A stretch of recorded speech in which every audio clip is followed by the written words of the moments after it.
आ चुका है। सबसे बड़ी बात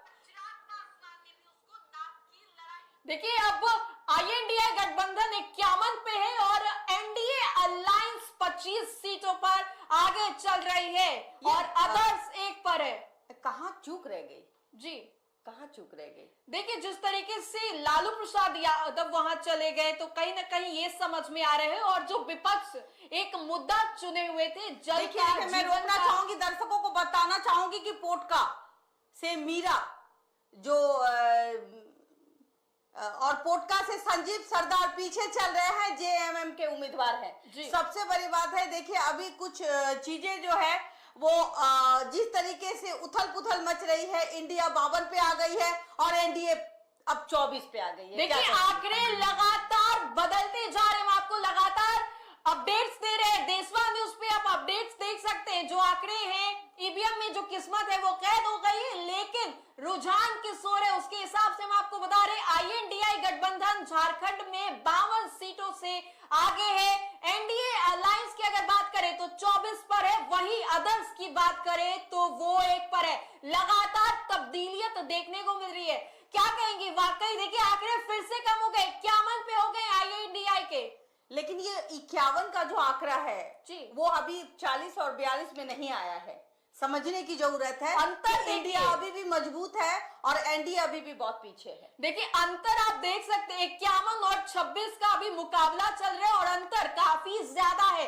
कुछ घंटों के बाद पता चल जाएगा कि झारखंड में किसकी जीत हुई है। लेकिन लगातार रामगढ़ से बता दें तो बीएसपी के जो कैंडिडेट है सतीश यादव वो आगे चल रहे हैं। मैं आपको रोकना चाहूंगी, आपको याद होगा जी, जिस तरीके से एनडीए ने कहा था कि एनडीए के लिए एक हनुमान चिराग पासवान थे, आपको याद होगा। और चिराग पासवान कहीं ना कहीं जब पवन सिंह के लिए सांसद प्रतिनिधि थे, उस वक्त भी चिराग पासवान बहुत जोरों शोर से प्रचार कर रहे थे काराकाट में। और हाल ये हो गया कि कहीं ना कहीं इतने प्रचार के बावजूद भी उपेंद्र कुशवाहा हार जाते हैं जी।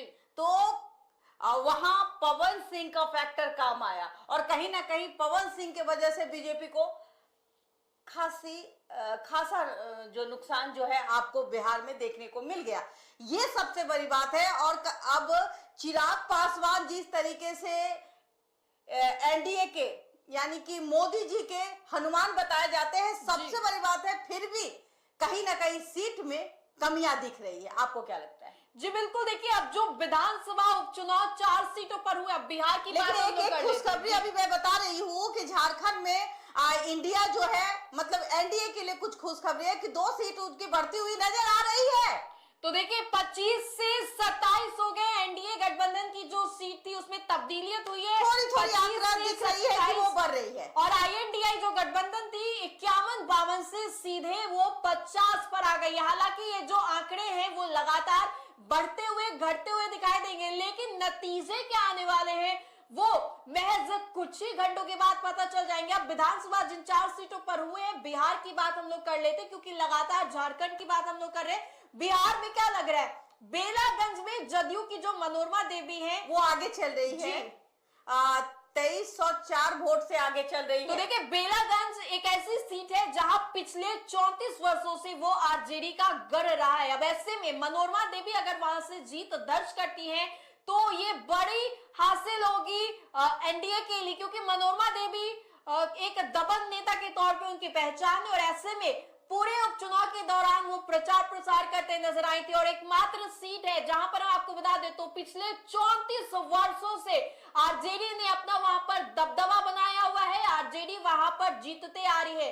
विश्वनाथ यादव बेलागंज से उम्मीदवार है और ऐसे में मनोरमा देवी आगे चल रही है। जी हाँ, मनोरमा देवी जदयू प्रत्याशी, रॉकी यादव